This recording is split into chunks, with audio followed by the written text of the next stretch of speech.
श्रद्धा आणि अंधश्रद्धा ह्याच्यातली जी रेघ आहे तर ती फार पुसट असते. परंतु आपल्या पूर्वजांनी जेव्हा ही देवराईची परंपरा सुरू केली, तेव्हा प्रत्येकालाच त्यांना काही जाऊन सांगणं शक्य नव्हतं, की "अरे, इथलं ना पान तोडलं तर असं असं होईल, तसं होईल." त्यापेक्षा त्यांनी ते अशा पद्धतीने आपल्या रोजच्या जीवनाशी जोडून टाकलं, की या देवता आहेत, आपल्या गावाचं रक्षण करणाऱ्या देवता आहेत आणि त्यांच्यासाठी हा भाग आपण सोडून देऊया. पण आपल्याकडे आता 4 पदरी महामार्ग झाले. आपण सगळा प्रवास पूर्वी 10 तासांमधला प्रवास आता 4 तासांमध्ये करतो. ही चांगली गोष्ट आहे. पण आपण सगळ्यांनी एक विचार कधीतरी करून बघा, की हा जो मी वेळ वाचवते आहे, त्याचं मी काय करते नक्की? सगळं नष्ट करू आणि मग जंगल लावायला सुरुवात करू, तर तसं काही होत नसतं.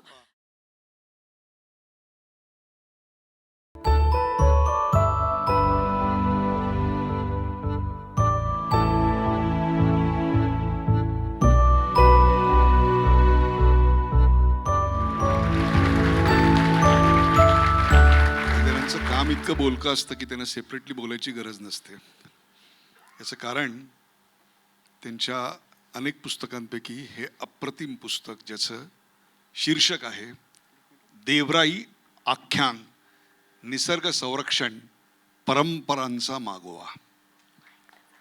आणि आज त्याच अनुषंगानं त्यांच्याशी मी बोलणार आहे. Believe me, this is going to be the most important talk.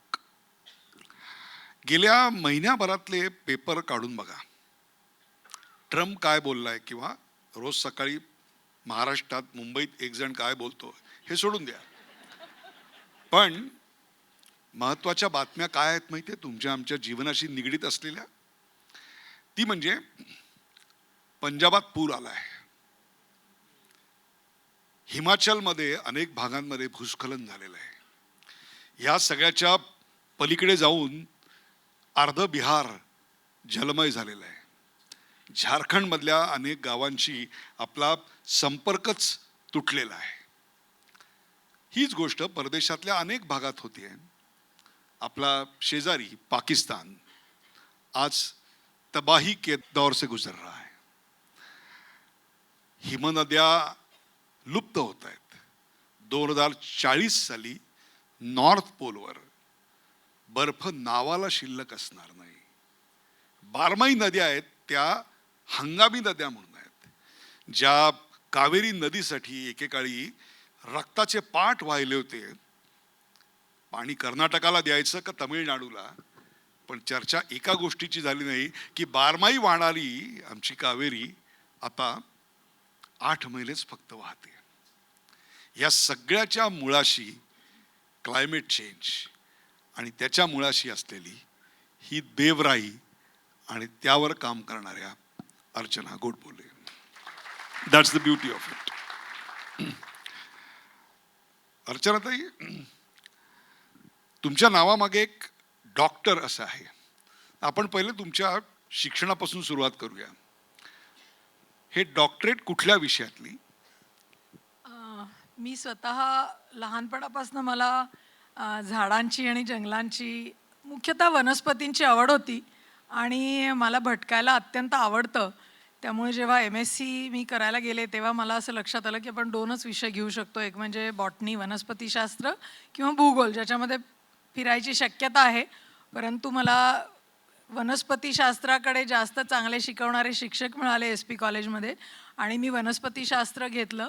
आणि वनस्पतीशास्त्रामध्ये मी त्यातल्या त्यात किचकट विषय जो असतो की नामकरणशास्त्र म्हणजे टॅक्सॉनॉमी, की लॅटिन नावं जी लोकांना अजिबात आवडत नाहीत, तर ती मला फार आवडायला लागली.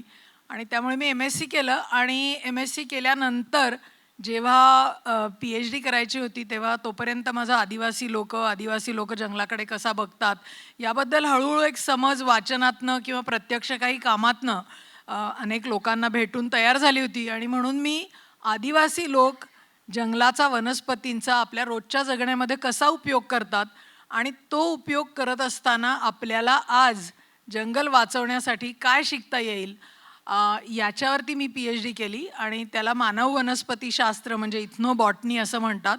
आणि मी मावळ तालुक्यामध्ये कातकरी आणि ठाकर असे 2 आदिवासी गट आहेत. आणि हा जो पश्चिम घाट आपला सह्याद्री आहे उत्तरेकडचा, तर त्याच्यामध्ये या आदिवासींना भरपूर ज्ञान आहे. म्हणजे की पाऊस केव्हा येणार आहे, कुठली झाडं खडकांमध्ये आली तर पाऊस येईल वगैरे, इथपासून ते काही हाड जरी मोडलं तरी ते लावता येईल, जोडून टाकता येईल, अशा अनेक वनस्पतींची माहिती त्यांना असते.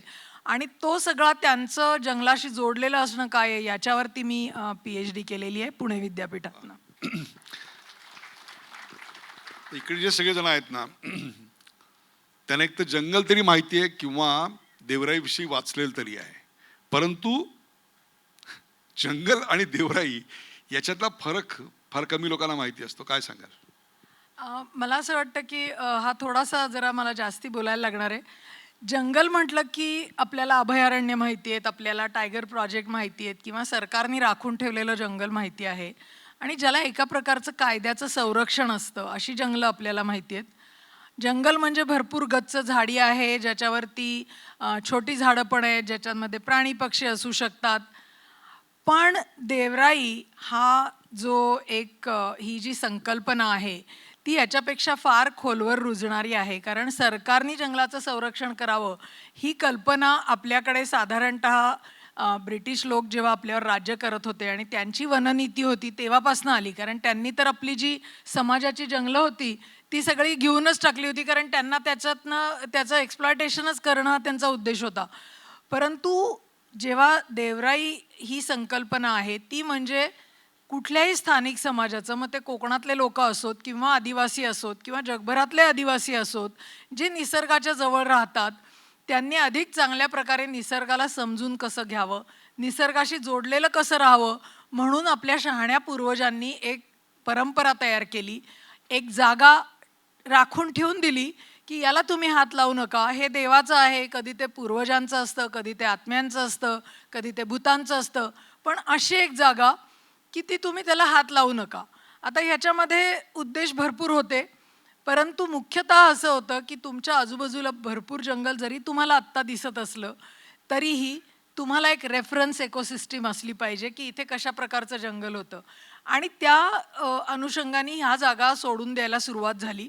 आणि मग त्याच्यामध्ये ते एखाद्या देवाच्या नावाने असेल, क्षेत्रपालाच्या नावाने असेल, तिथे जाऊन कोणी काही तोडायचं नाही, कोणी काही त्यातलं काही नष्ट करायचं नाही. आणि सगळ्यात महत्त्वाचं, याचं जे संरक्षण आहे ते समाज करेल. अलिखित नियम असतात, तोंडी सांगितले जाणारे, एका पिढीकडून दुसऱ्या पिढीकडे जाणारे नियम असतात आणि त्याच्यातनं त्याचं संरक्षण होईल. त्याच्या उलट जंगल जे आहे किंवा सरकारी जंगल आहे त्याला सरकारचं संरक्षण असतं आणि त्यामुळे सरकार म्हणेल तेव्हा ते तुटलं जाऊ शकतं, त्याच्यात बदल केले जाऊ शकतात.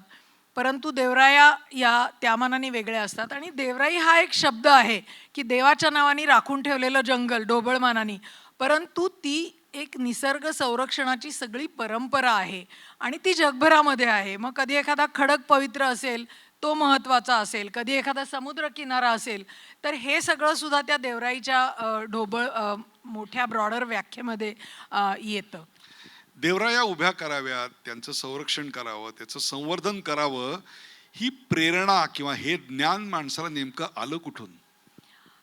आपल्या सगळ्यांना माहिती आहे की माणूस जेव्हा पहिल्यांदा निअँडरथल गुहेमध्ये राहत होता आणि तेव्हा भरपूर निसर्ग होता. म्हणजे तो आफ्रिकेत असेल तर गवताळ प्रदेश होते, झाडं होती, प्राणी होते, शिकार करता येत असे. परंतु जेव्हा त्यांनी पंचमहाभूतांकडे बघायला सुरुवात केली असेल तेव्हा त्यांनी विजा चमकताना बघितले असतील, अतिवृष्टी बघितली असेल, बर्फाळ प्रदेशातले लोक असतील तर त्यांनी बर्फवृष्टी बघितली असेल, किंवा मध्यरात्रीचा सूर्य म्हणजे इकडे उगवला आणि लगेच मावळला तासाभरात, अशी काही अद्भुत गोष्टी त्यांनी निसर्गातल्या बघितल्या असतील, किंवा जंगलांना वणवे लागत असतील, विजा पडत, हे सगळं बघितल्यावर त्याला एक प्रकारची निसर्गाबद्दलची भीती वाटायला लागली असेल. आणि भीती ही माणसाची मूलभूत भावना आहे. आता त्या भीतीवर जय मिळवायचा असेल तर तुम्ही काही ढगांशी किंवा याच्याशी लढू शकत नाही किंवा त्यांचा तसा पाडाव करू शकत नाही. मग आपण स्वतःला ह्याच्यापासून लांब ठेवूया, याच्याबद्दलचा एक आदर हळूहळू त्याच्या मनात निर्माण झाला असेल की ठीक आहे, अतिवृष्टी होत असेल तर आपण आपल्या गुहेत बसून राहू. अशा एका प्रकारच्या भीतीतनं त्यांनी त्या निसर्गाला आदर दाखवणं, त्याची पूजा करणं, त्याच्यापासून स्वतःला लांब ठेवणं, असं सगळं सुरू केलं असेल.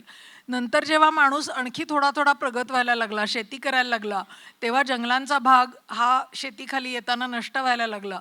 मग त्याला कुठेतरी जाणवलं असेल की अरे, प्राणी पक्षी आहेत, त्यांनाही काहीतरी जागा पाहिजे, ते काही आपल्या शेतात वाघ येऊन राहू शकत नाही किंवा कुठलेही प्राणी, तर मग त्यांच्यासाठी आपण काहीतरी ठेवूया. किंवा आफ्रिकेमध्ये अनेक ज्या जमाती आहेत त्यांच्यामध्ये जमातीतली जी गुह्य गोष्टी असतात त्या पुढच्या पिढीला सांगायच्या असतील तर त्या सगळ्यांसमोर सांगितल्या जात नाहीत.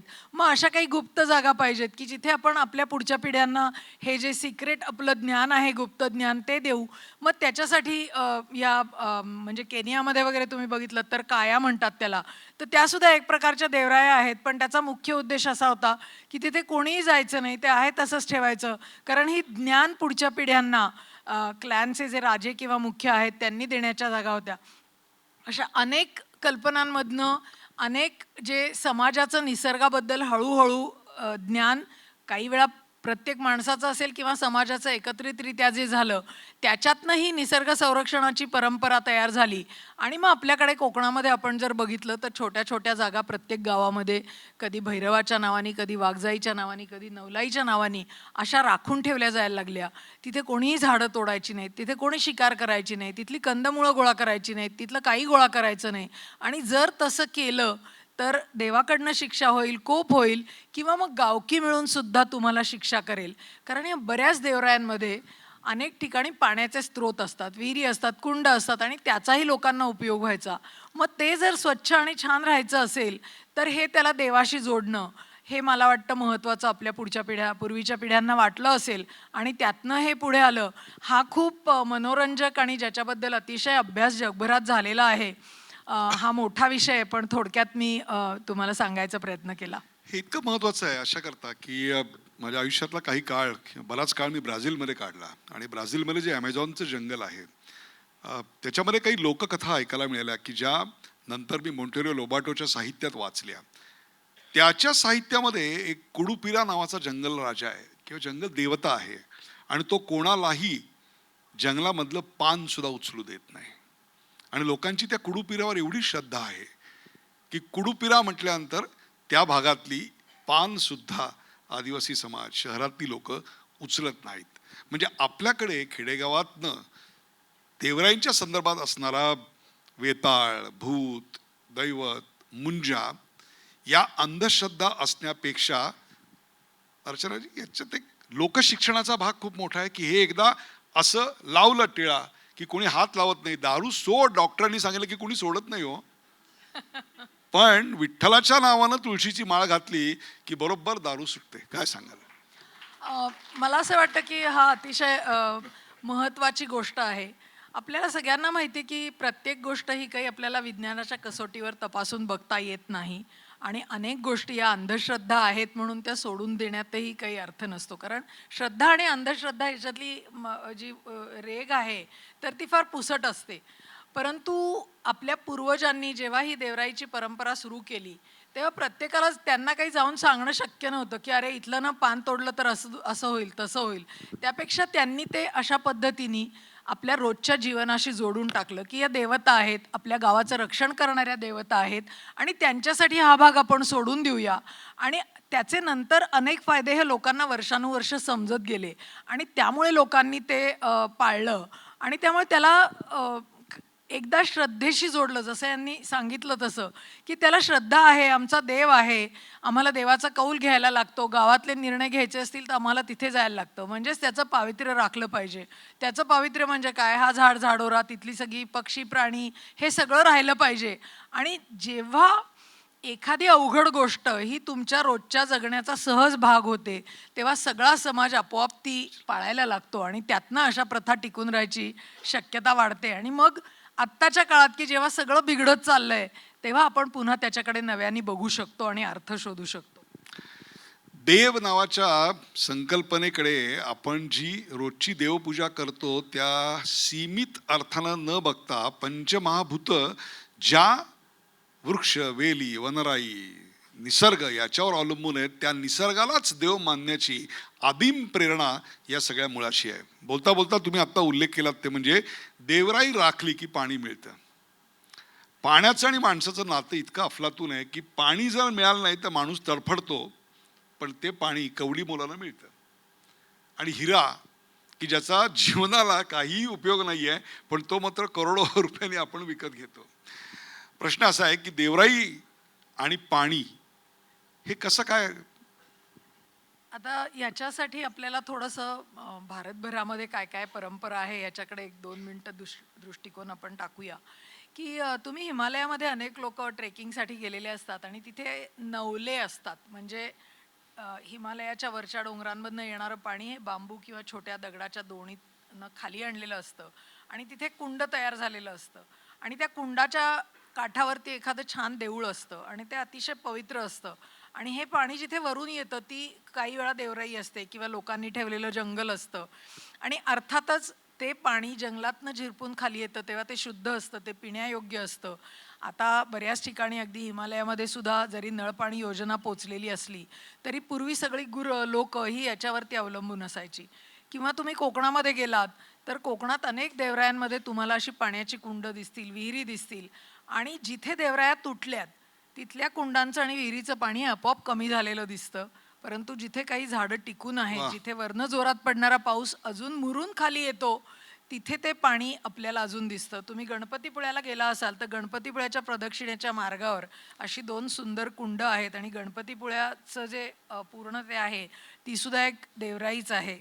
आणि त्याच्यामुळे तुम्ही जेव्हा जंगल ठेवता तेव्हा आपोआप तुम्हाला स्वच्छ पाणी मिळायची शक्यता वाढते. पूर्वी अनेक गावांमध्ये लोकांना पिण्याच्या पाण्याची सोय ही देवराईतल्या झऱ्यावर किंवा विहिरीवरती त्यांची अवलंबून असायची आणि गुरांना पाणी तर नक्कीच इथून मिळत असे. पूर्वी गुरं भरपूर होती आणि त्यामुळे हे जंगल ठेवणं, देवराई ठेवणं, त्याचं पावित्र्य ठेवणं हे फार महत्त्वाचं आहे. किंवा तुम्ही राजस्थानमध्ये गेलात तर तिथल्या देवरायांना ओरण म्हणतात. तर ओरणांमध्ये मोठाले तलाव असतात आणि राजस्थानमध्ये पाण्याचं महत्त्व हे कुणाला सांगायची गरज नाहीये. पण ह्या देवराया म्हणजे तिथे गवताळ प्रदेश असतात, ते झाडं नसतात.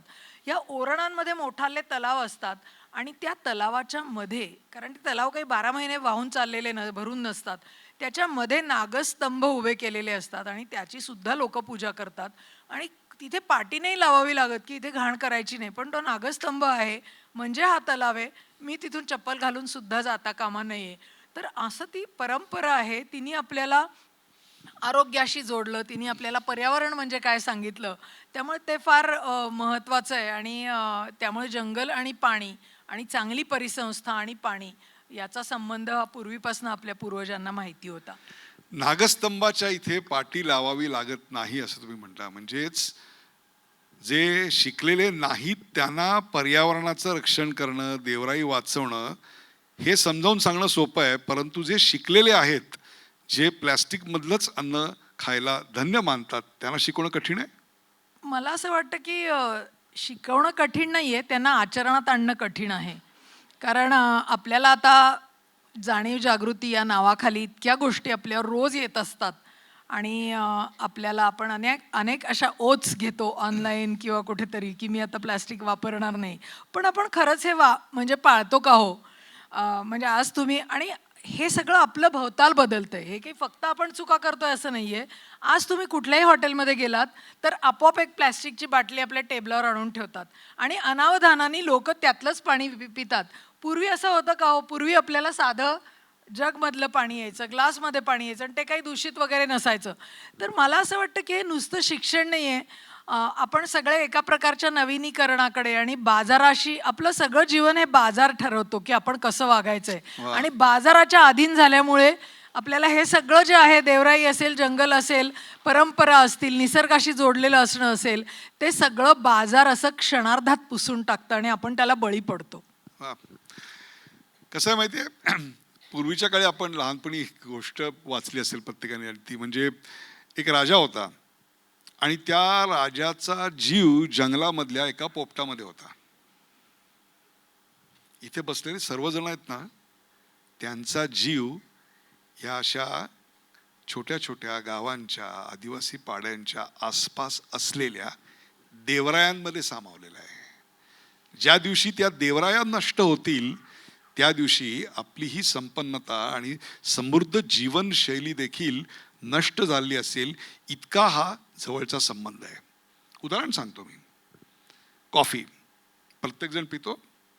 1 कप कॉफी जेव्हा तुम्ही पिता त्यावेळेला त्याच्याकरता तब्बल 140 लिटर पाणी खर्च होतं. तेव्हा ती 1 कप कॉफी तुमच्यापर्यंत येते. तुम्ही जेव्हा 1 लिटर दूध सकाळी घेता ना, तेव्हा ते दूध तयार करण्याकरता ती गाय किंवा म्हैस चरते, तो चारा उत्पन्न होण्याकरता जेवढं पाणी पडावं लागतं, 1000 लिटर पाणी पडतं, तेव्हा 1 लिटर दूध तुम्हाला मिळतं. हे मी तुम्हाला अशा करता सांगतोय की यांचं बोलणं आणि तुम्हाला त्या एका उधळण्याच्या संस्कृतीपासून सांभाळण्याच्या संस्कृतीकडे नेण्याचा हा जो खटाटोप आहे तो तुम्हाला कळेल. सहज तांदूळ आपण लग्नात उधळतो किंवा जास्तीचा भात टाकून देतो. 1 किलो तांदूळ तुमच्या घरापर्यंत येताना 3000 लिटर पाण्याची खर्च होतं, त्यावेळेला तो तुमच्यापर्यंत येतो. म्हणजे ही साखळी किती निरंतर आहे हे आपण पाहिलं असेल. एक देवऱ्यांमध्ये विशेषतः कोकणामध्ये मी पाहिलं, आणि ते म्हणजे देवराई आणि वाघ याच्याबद्दलच्या अनेक लोककथा आहेत. देवराई आणि वाघाचं नातं काय?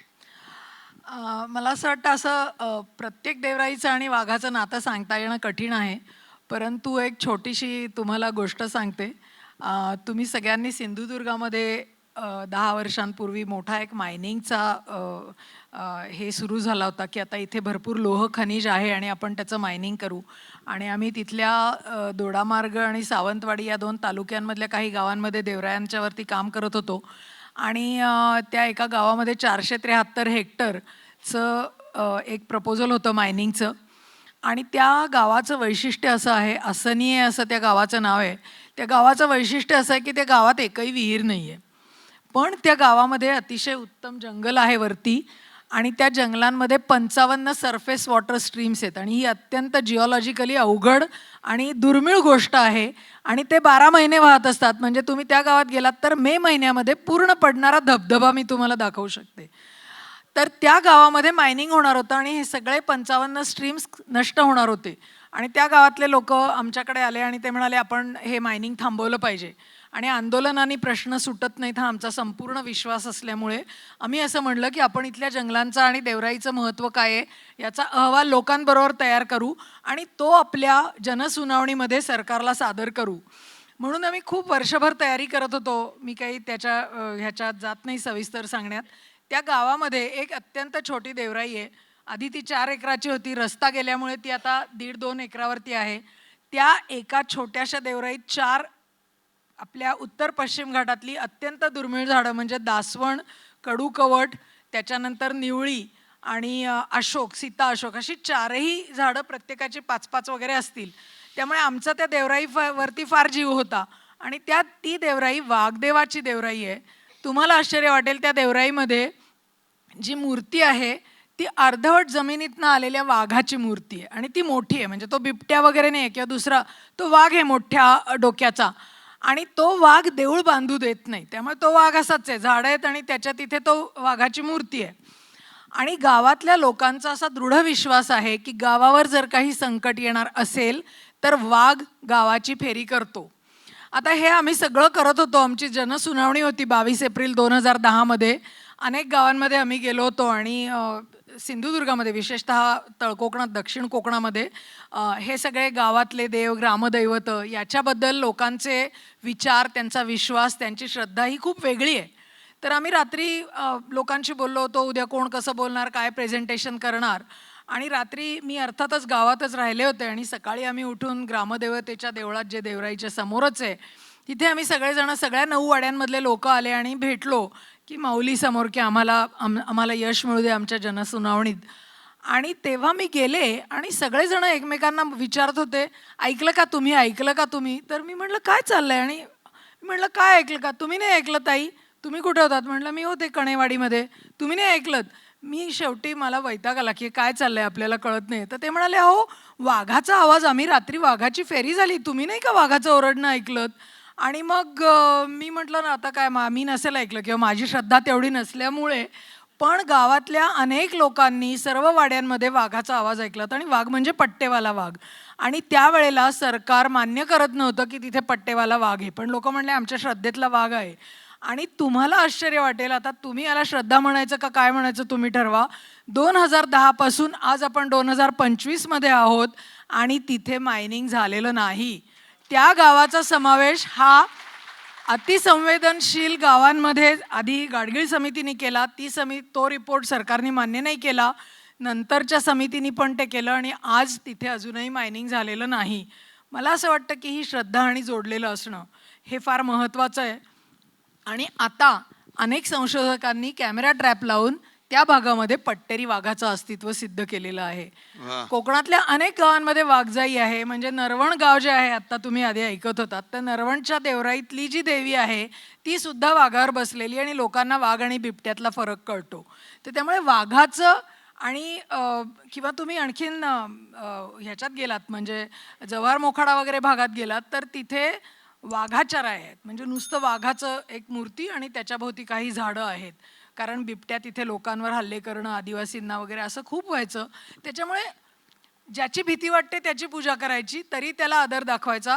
म्हणजे तुम्ही पेंचमध्ये वगैरे गेलात तर वाघाची देवळं आहेत, प्रॉपर वाघाच्या मूर्ती आहेत आणि लोक त्याची पूजा करतात. तर हे सगळं निसर्गाला समजून घेणं, जोडणं आणि त्याहीपेक्षा त्याच्या मुळाशी आहे की आपण निसर्गाचा एक भाग आहोत. वा. एखाद्या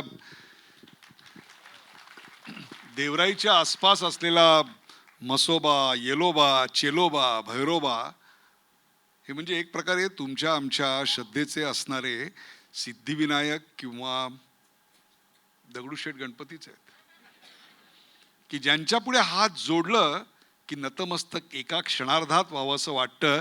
आणि म्हणूनच इथली वरदाई, येसोई ह्या ग्रामदेवता नाहीत केवळ, तर त्या निसर्ग देवता आहेत.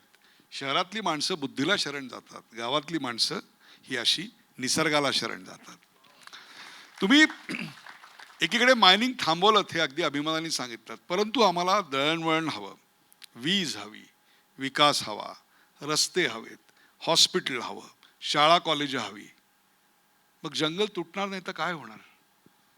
आणि हा एक मोठ्या वर्गाचा व्यवसाय आहे की जे त्यांच्या विजिटिंग कार्डावर खाली आपलं पद लिहित नाहीत, पण ते पद असतं पर्यावरण दहशतवादी.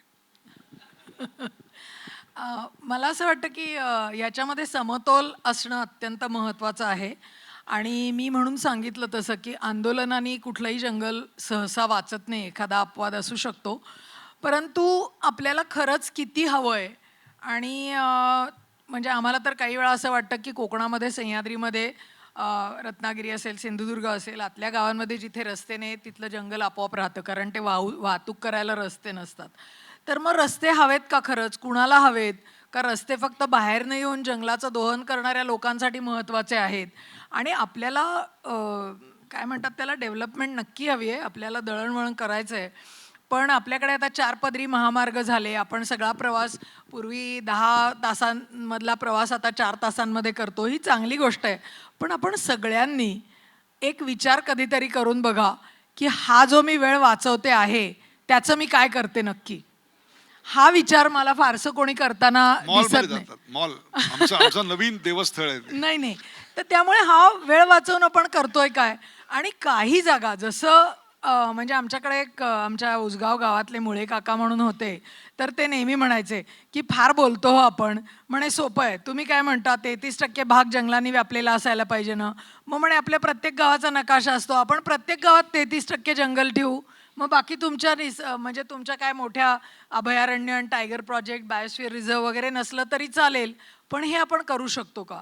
किंवा जेव्हा गांधीजी सांगायचे की गाव स्वयंपूर्ण असलं पाहिजे म्हणजे काय, मग की गावामधले जे रिसोर्सेस आहेत ते आपल्या तिथल्या तिथे मिळाले पाहिजेत, म्हणजे आपण जे वापरतोय त्याचं संरक्षण पण करू शकतो. मला असं वाटतं हा एक समतोल राखण्याचा प्रश्न आहे. आणि आपल्याला कुठपर्यंत जायचं आहे, की आपल्याला असं करायचं आहे का की सगळं नष्ट करू आणि मग जंगल लावायला सुरुवात करू? तर तसं काही होत नसतं. एक एक हयात निघून जाते. म्हणजे पायांग जाधव हे एकमेव उदाहरण आहे की ज्या माणसाने एकट्याने 45 वर्ष कष्ट करून माजोली आयलंड्सवरती प्रचंड मोठं जंगल वाढवलं, लावलं आणि आता हत्ती येतात तिथे.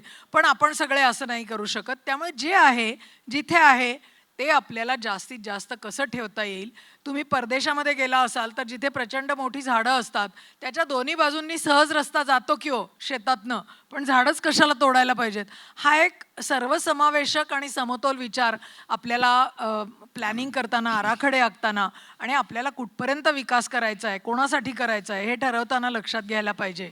आणि आपले सगळे जे राज्यकर्ते आहेत, कुणी का असेनात, त्यांचं पर्यावरणाविषयक जे समज आहे ती अधिक सजग व्हायला पाहिजे असं मला वाटतं. हे इतकं महत्वाचं आहे याचं कारण जग बदलायचं असेल तर फार काही बदलायची गरज नाही. तुमची जीवनशैली बदला. तुमची जीवनशैली बदलली तरच उद्याचं भविष्य. अन्यथा आपण सगळेच जण पर्यावरणीय निर्वासित होऊ असा आत्ता धोका आपल्यापर्यंत आहे. आता हे सगळे शहरात राहणारे आहोत आम्ही. शहरात राहणाऱ्या माणसांनी देवरायांसाठी काय करावं? आमच्या सोसायटीत तर जागा नाही आहे, पार्किंगला गाडीला जागा नाही, झाडं कुठून लावणार? अवघड आहे प्रश्न आणि मला बऱ्याचदा या प्रश्नाचं उत्तर देताना बराच विचार करावा लागतो. परंतु अनेक लोक आता देवराई ही संकल्पना त्यांना माहिती आहे की कसे स्थानिक लोक हे जंगल ठेवून देतात आणि अनेक लोकांच्या बकेट लिस्टमध्ये आता देवराई येतात. कारण आपण सोशल मीडियावरती बघतो, कोणीतरी जातं की तिथे हॉर्नबिल दिसतो, मग हॉर्नबिलचं घरटं बघायला मिळतं. त्याच्यामुळे लोकांना जायचं असतं देवराई बघायला. आपल्या पुण्याच्या आसपास पण भरपूर देवराई आहेत. तुमचं कुठलं कोकणातलं मूळ गाव असेल तिथे देवराई असेल. आणि फक्त देवराईच नाही, पण जेव्हा जेव्हा तुम्ही जंगलामध्ये जाता तेव्हा मला असं वाटतं ही जंगलं ती तुम्हाला अंतर्मुख करायला लावणारी असतात. आपण काय गमावलंय, तिथली शांतता काय आहे हे आपण समजावून घेऊ. आणि गावानी 4 गोष्टींवर बंधनं का घातली आहेत? आजचा आपला जो समाज आहे त्याला कसलंही बंधन नको आहे. आणि या सगळ्या ज्या निसर्ग संरक्षणाच्या देवराईसारख्या परंपरा आहेत, मग ते कर्नाटकामधले कान असतील किंवा कोविलकाडू असतील तामिळनाडूमधले, किंवा कोडागूमध्येच इतर कॉफीच्या मळ्यांनी आता त्याची जागा घेतली आहे, पण त्या देवराया असतील किंवा ओरण असतील, तर हे सगळं का बरं तयार केलं आहे आणि हे का ठेवलं आहे हे आपल्याला समजून घ्यायला पाहिजे. आणि तुम्ही जेव्हा देवराईमध्ये जाल तेव्हा तुम्ही देवराई समजून घ्यायचा प्रयत्न करा, तुम्ही अंतर्मुख व्हायचा प्रयत्न करा. आणि मला असं वाटतं की शहरातल्या माणसांनी किंवा नवीन तरुण लोकांनी काय केलं पाहिजे, आपल्याकडे मला असं वाटतं तुम्ही कुठल्याही शाखेमधलं शिक्षण घेतलं असेल तरी तुम्ही स्वतः किंवा तुम्ही तुमच्या मुलांना 1 वर्ष भारत, त्याच्यातलं पर्यावरणाचे प्रश्न, पर्यावरणाच्या परंपरा या समजून घेण्यासाठी तुम्ही त्यांना मोकळं फिरू देत आणि त्यांना समजून घेऊ देत. आणि मग त्यांना कळेल की माझी जबाबदारी काय आहे. आणि नुसती झाडं लावून कधीही देवराई किंवा जंगल तयार होत नाही. एक झाड लावलं तर त्याची पुढे कमीत कमी 5 ते 7 वर्ष काळजी घ्यायला लागते, तरच त्या रोपाचं रूपांतर वृक्षात होतं. आम्ही कधीही वृक्ष लागवड असा शब्द वापरत नाही, कारण आपण वृक्ष लावत नाही, आपण रोप लावतो. त्याचा झाला तर वृक्ष होतो. आणि आपल्याकडची झाडं इतकी स्लो ग्रोईंग आहेत की ते आपण त्याचा महावृक्ष वगैरे व्हायला कदाचित राहणार नाही. तर त्यामुळे हे सगळं, आणि मी हा निसर्ग माझ्या मुलांना कसा राहील, माझ्या नातवंडांना कसा राहील, ना की मी फक्त जाईन आणि टुरिस्ट म्हणून हिरवाईचा आनंद घेईन, असं रिस्ट्रिक्ट करू नका. आणि 1 वर्षभर तुम्ही स्वतः किंवा तुमच्या मुलाबाळांना एकदा निसर्गात जाऊ द्या, एकदा देवराई अनुभवू द्या, एकदा स्थानिक लोकांशी बोलू द्या की त्यांचं नातं काय आहे. आपला सगळ्यात महत्त्वाचा प्रश्न काय आहे माहिती आहे? आपण शहरातले लोक आहोत, आपण निसर्गापासून दूर गेलेलो आहोत. 2 दिवस पाऊस जास्त पडला की अरे खूपच पाऊस पडतोय, उकडलं जास्ती अरे फारच ऊन पडलंय, अरे थंडी कमी पडली. म्हणजे आपण त्याच्याशी काही एकरूपच होऊ शकत नाही. आपलं कनेक्शन निघून गेलेलं आहे निसर्गाशी. तर ते तुम्हाला परत करायचं असेल तर तुम्ही निसर्गामध्ये जा, त्याच्यात वेळ घालवा. तुम्ही कुठल्या ठिकाणी गेलात तर तुम्ही ते ऑब्झर्व करा, म्हणजे तुम्ही आतमध्ये बघायला लागाल. आपण आता सगळं बाहेर बघतोय, आपलं बाहेरचं जे काय चाललंय ते आपल्याला स्वार होतंय. आणि ते मला वाटतं देवराईकडनं शिकण्यासारखं आहे. 21व्या शतकाने आम्हाला देणगी काय दिली असेल माहितीये? आधुनिकता, गती दिली. त्याचबरोबर 21व्या शतकाने आपल्याला आणखीन एक देणगी दिली, ती म्हणजे क्लायमेट चेंज. आणि त्या क्लायमेट चेंजला थांबवायचं उत्तर जर कुठे असेल तर ते या देवराईमध्ये आहे. मुलाखतीच्या शेवटी येताना 2-3 प्रश्न आहेत, आणि ते म्हणजे शहरातल्या माणसांना देवराईसाठी काय करावं याचा तुम्ही आत्ता एक वस्तुपाठ दिलात.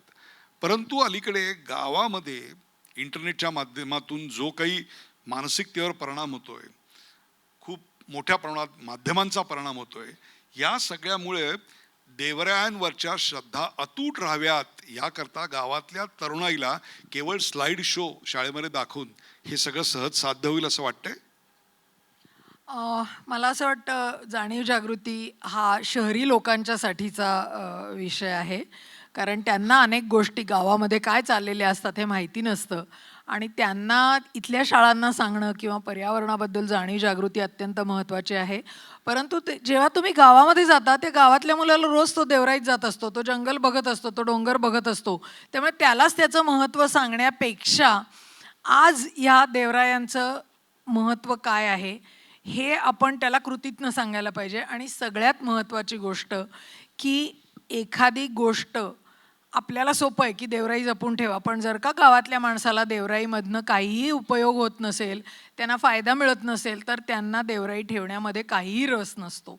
आणि हे सगळा हा जो रोमॅन्टिसिझम देवराईच्या भोवती तयार झालेला आहे की त्याला कोणी हात लावत नाही, मला वाटतं ते 40-50 वर्षांपूर्वीपर्यंत होतं.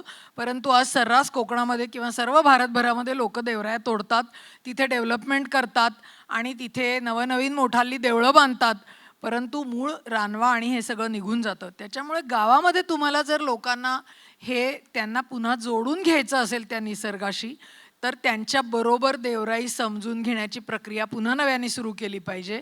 आणि देवराईतल्या झाडांचा उपयोग हा काय होतो, त्यांना त्यातनं काही उत्पन्न मिळेल का, अशा तऱ्हेचं काही काम करता आलं तर ते करायला पाहिजे. आणि जे आम्ही आमच्या संस्थेतर्फे अनेक वर्ष, गेली 12 वर्ष करतो आहोत की देवराईमध्ये प्रचंड मोठे महावृक्ष असतात बेड्याचे, त्या बेड्यावरती धनेश नावाचा पक्षी घरटं करत असतो. आणि तो धनेश पक्षी जो आहे तो अत्यंत महत्त्वाचा आहे, कारण धनेश पक्षी कोकणातल्या सगळ्या दुर्मिळ अनेक झाडांची फळं खातो. आणि जेव्हा त्या बिया त्याच्या डायजेस्टिव्ह सिस्टीममधनं पास होऊन पडतात, तेव्हा आपोआप जंगल पुन्हा रुजायची शक्यता तयार होते. आणि कोकणामध्ये का महत्त्वाचं आहे, कारण कोकणामध्ये तुम्ही अनेक ठिकाणी फिरता, रत्नागिरी, सिंधुदुर्ग, तुम्हाला सगळं हिरवं दिसतं, पण ते काही सरकारी जंगल नाही आहे, तर ते लोकांचं जंगल आहे. कोणाचं 5 एकर असेल त्याची पुन्हा पार्श्वभूमी वेगळी आहे की ते का सरकारचं नाही आहे वगैरे. आणि ही जंगलं सर्रास तुटतात लाकूड तोडायला देऊन. मग ती जंगलं पुन्हा कोणी लावायला जात नाही, ती लावण्याचं काम हा हॉर्नबिल करतो. त्यामुळे हॉर्नबिल, देवराई आणि जंगलं ह्यांचा संबंध आहे. आणि त्याहीपेक्षा जेव्हा आम्ही हा संबंध बघितला तेव्हा आमच्या असं लक्षात आलं की ही बेड्याची झाडं आहेत, ती लोकांना रोजगार पण देऊ शकतात. बेडा म्हणजे त्रिफळा चूर्णामधला हेळा बेहडा. आणि ही बेड्याची झाडं आहेत, त्याची फळं गोळा करून लोकांना प्रशिक्षण देऊन ती जर वाळवली आणि ती आंतरराष्ट्रीय बाजारामध्ये विकली, तर जो बेडा पूर्वी 5 रुपये किलोनी सुद्धा मिळत नव्हता, तो आम्ही साधारणतः 50-55 रुपये किलोनी आंतरराष्ट्रीय बाजारामध्ये विकतो. त्यातनं 45हून अधिक महिलांना आमच्या याच्यामध्ये रोजगार मिळतो 4 महिने.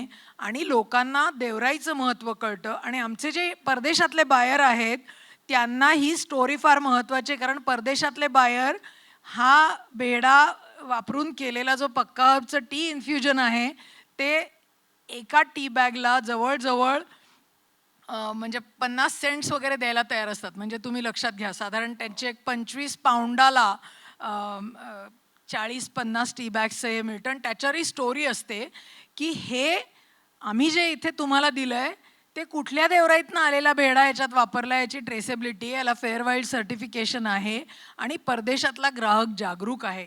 त्यामुळे आम्ही जेव्हा हे सगळा हा संबंध नव्याने समजून घेतला, आंतरराष्ट्रीय बाजाराशी त्याची जोडणी केली, तेव्हा आम्हाला एका प्रकारे देवराई कशी वाचवावी याचं एक थोडंसं उत्तर सापडल्यासारखं झालं. आणि मग बेडा हा एक झाला. असंच काम आम्ही भीमाशंकर अभयारण्यामध्ये शेकरू आणि हिरड्याची झाडं याच्याबद्दल करतो. त्याच्यानंतर आणखीन इतर अशा अनेक गोष्टी करतो. आणि याला सगळ्याला कलेक्टरची परवानगी घ्यावी लागते, कारण देवराया रेव्हेन्यू डिपार्टमेंटच्या आहेत, त्या छोट्या असतात. मग त्या छोट्या देवराया आहेत, त्याची कनेक्टिव्हिटी की सह्याद्रीतलं मोठं जंगल कसं याच्यामुळे वाचेल, असं अनेक प्रकारांचं काम आम्ही करतो. परंतु जोपर्यंत आज ग्रामीण भागातल्या माणसाला तुमच्या आनंदासाठी हिरवाई त्यांनी ठेवायची त्याला मान्य नाही आहे, त्याला त्याच्यातून डायरेक्ट फायदा काय मिळणार आहे हे सुद्धा आता होत नाही की सोशल फेन्सिंग करू, आम्हाला स्वच्छ हवा मिळते वगैरे, सगळं ठीक आहे, परंतु आम्हाला डायरेक्ट काही फायदा होऊ शकतो का. आणि अशा प्रकारे जंगल वाचवून जंगलावर आधारित उपजीविका आणि ती खऱ्या अर्थाने पैसे देणारी, उगीच तुम्ही करा डेमॉन्स्ट्रेशनवर आपण करू नये, ती स्केलेबल असली पाहिजे.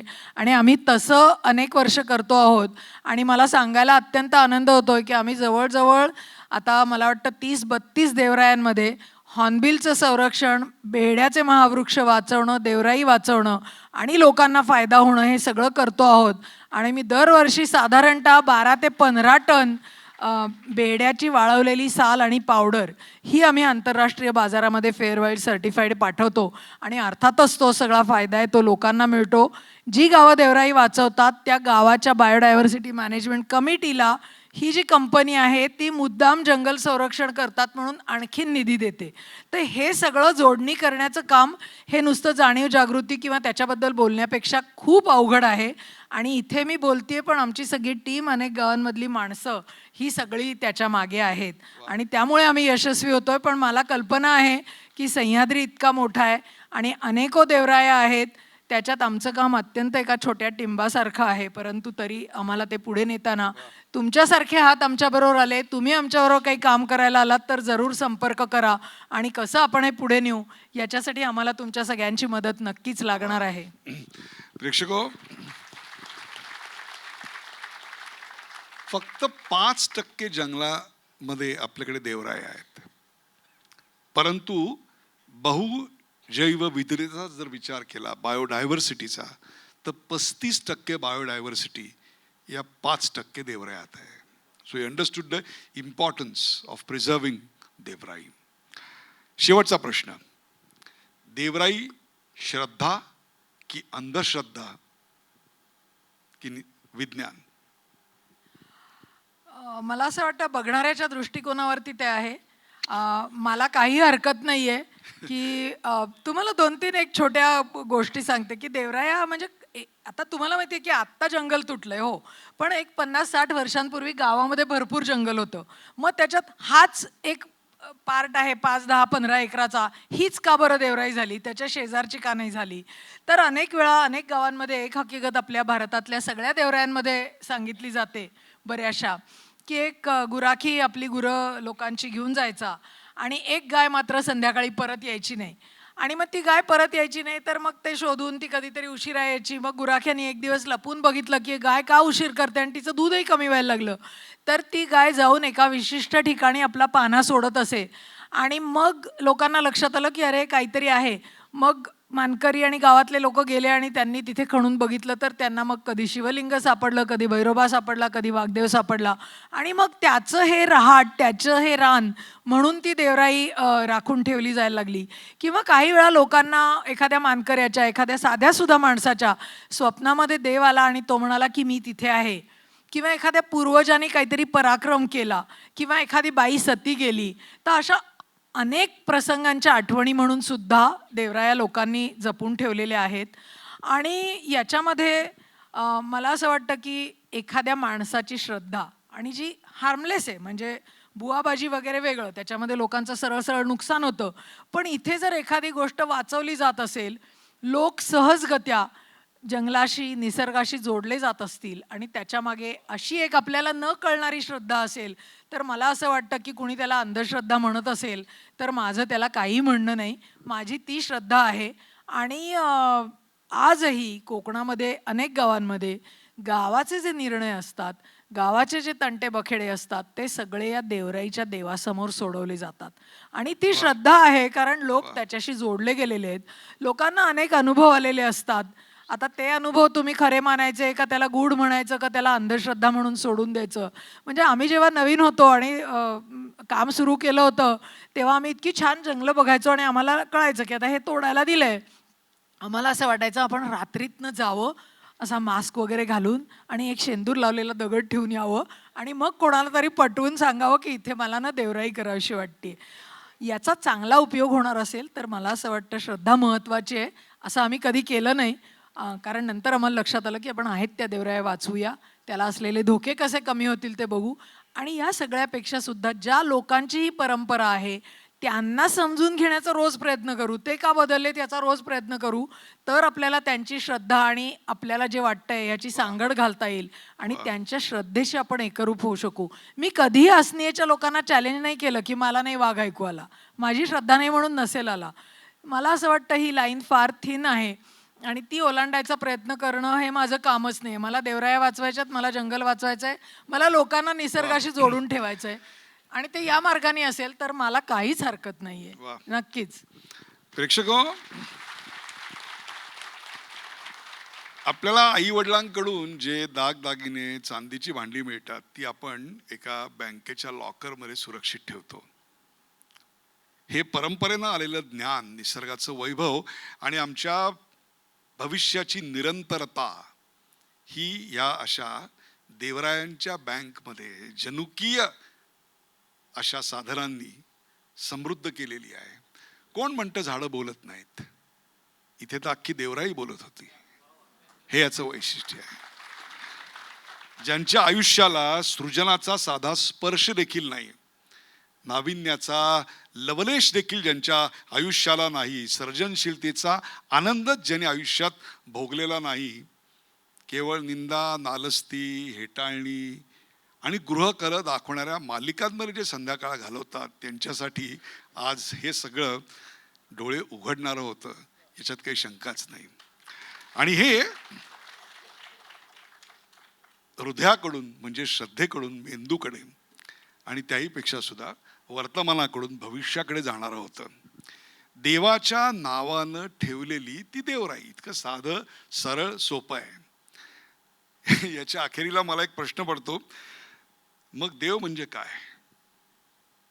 देव म्हणजे परंपरा का देव म्हणजे आत्ता तुम्ही जगत असलेलं वर्तमान आणि त्या वर्तमानाची व्यवस्था?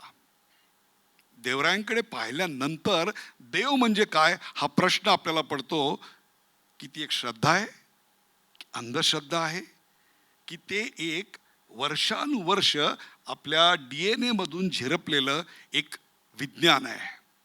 देव म्हणजे भक्ती का देव म्हणजे आम्हाला जगण्याची मिळणारी एक शक्ती आहे?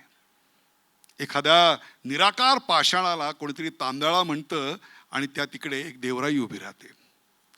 कोणीतरी येलोबा, मसोबा अशा नावानं एक देवराई उभी राहते आणि येसोबाई, राणूबाई, वरदाई यांच्या नावानं उभ्या राहिलेल्या देवराया मग अख्खी मनुष्य जात पिढ्यानपिढ्या निरंतरतेकडे प्रवास करत जीवन आक्रमक करत राहतात.